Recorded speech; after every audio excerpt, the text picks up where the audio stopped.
खुलुमबाय रायजो राजाफोर जे हाग्रामा महिलारि बिथां सारा आफार आसामाव जे फ्लाड एफेक्टेड एरिया दैबानाजों भुगिनांनाय बे मोनसे नेचारेल खालामिटिस थ' बेजों भुगिनांनाय सुबुंफोरखौ मोनसे अनसुंथाइ हरदों।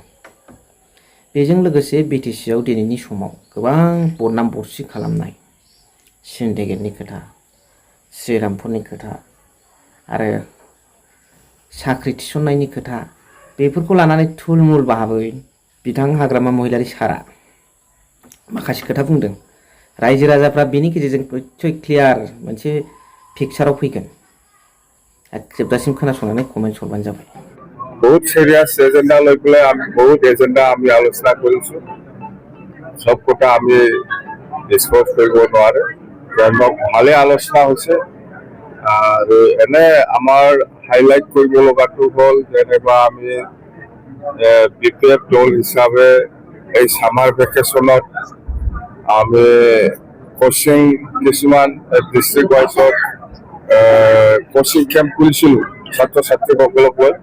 এতিয়া আমি ইহঁতক যেহেতু সামাৰ ভেকেশনটো শেষ হ'বলৈ গৈ আছে, ক্লোজিং চেৰিমনি ডিস্ট্ৰিক্ট ওয়াইজত কৰিব লাগে, এইটো আমি ডিচিশন লৈছো। মানে চেৰিমনিয়েল গাৰ্জেন আৰু টিচাৰ সকলক সন্মান দি পেলাই আমি ক্লোজিং চেৰিমনিটো কৰিম বুলি আমাৰ ডিচিশন আহিল। আৰু ইয়াৰ পিছত আমাৰ একটা হ'ল আপাৰ আসামত খুব সিৰিয়াস মেটাৰ হৈ আছে ফ্লাডত। তো আমি দলৰ হৈ পেলাই এই কেইদিনৰ ভিতৰতে আমিতো ইমান দূৰত যাব নোৱাৰে, সেইকাৰণে আমি 50 লাখ টাকাৰ চেক চিফ ৰিলিফ ফাণ্ডত দিব লাগে বুলি আমাৰ পিএমপিত আলোচনা হৈছে। আমি এইটো দিম 50 লাখ টকাৰ চিএম ৰিলিফ ফাণ্ডত, সেইটো আমি দিম। হয়, আমি জানো, আমিও দুঃখিত, যেনেকুৱা পৰিৱেশ হৈছে খুব বেয়া। আৰু অসম চৰকাৰ হিচাপে আমি যিখিনি দেখি আছো, যিখিনি অফিচাৰ সকলৰ পৰা আৰম্ভ কৰি যিখিনি দায়িত্ব লৈ পেলাই কাম কৰিব লাগে সেইটো কৰি থকাটো মই দেখিবলৈ পাইছে। আৰু বহুত NGO বহুত দল সংগঠন জড়িত হৈ আছে যিমান পাৰে সহায় কৰিবৰ কাৰণে। কিন্তু আমি ইয়াত আমিও যদি যাব পাৰিলে ভাল আছিল। যেন হওক আমি দল হিচাপে চিফ মিনিষ্টাৰ ৰিলিফ ফাণ্ডত আমি 50 লাখ টাকা চেক দিব ওলাইছো। এই 2 দিনৰ ভিতৰত আমি দি দিম। স্যাৰ, আগতে এনেকুৱা বান দেখিছিল নে? আপাৰ আসামত মই এনেকুৱা দেখা নাই। লোৱাৰ আসামত হয়, লোৱাৰ আসামত হয়। শ্ৰীৰামপুৰ গেটত বিপিএফে দাদাগিৰি টেক্স লোৱা বুলি আৰ্জুন হাজৰিকাৰ লগতে প্ৰেছ মিট আপোনালোকৰ কিহত চিণ্ডিকেট সম্পৰ্কে দাদাগিৰি টেক্স লোৱা বুলি এইবিলাক মই সেইদিনাই কৈছো, আপোনালোকৰ ইয়াতে কৈছো মই। এইটো কিবা ডিপাৰ্টমেণ্ট হয় নেকি? এইটো কিবা ডিপাৰ্টমেণ্ট? এইটো কি ডিপাৰ্টমেণ্ট? ডিপাৰ্টমেণ্টৰ কথা শুনা। তো ডিপাৰ্টমেণ্ট যদি নহয় আমি কেনেকে কাম কৰিম ইয়াত? যদি ডিপাৰ্টমেণ্টে নহয়, ডিপাৰ্টমেণ্ট হলে বেলেগ কথা। কি সিন্ডিকেট, কি শ্ৰীৰামপুৰ, এইবিলাক কি ডিপাৰ্টমেণ্ট? আমাৰ ট্ৰান্সফাৰ ডিপাৰ্টমেণ্ট 40টা ডিপাৰ্টমেণ্টৰ ওপৰত আমি কাম কৰি আছো। আমাৰ শ্ৰীৰামপুৰ ডিপাৰ্টমেণ্ট নাই, সিন্ডিকেট ডিপাৰ্টমেণ্ট আমাৰ হাতত নাই।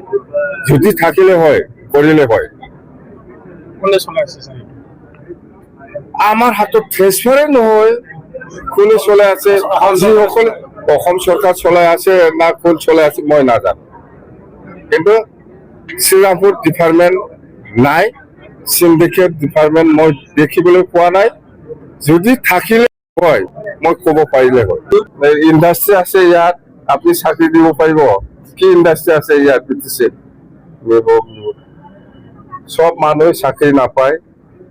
সব মানুহে চাকৰি পায় বুলিও ইমান কিবা নহয়। সেইকাৰণে আমি ল'ৰা ছোৱালীসকলক যিমান পাৰে সেইদিনা আমি 2 লাখ টকা দি পেলাই কিবা একটা সংস্থাপন কৰিব পাৰে নেকি, সেইটো মই কৰিছো আৰু কৰিব। চাকৰি ইমান বহুত ল'ৰা ছোৱালী আছে আজিৰ দিনত, ডিষ্ট্ৰিক্টে চাব ডিভিজন গাঁৱে গাঁৱে হিচাপ নাই। বহুত ল'ৰা ছোৱালী ভাল ভাল শিক্ষিত মানুহ আছে, কিন্তু চবে চাকৰি পোৱাটো অসম্ভৱ।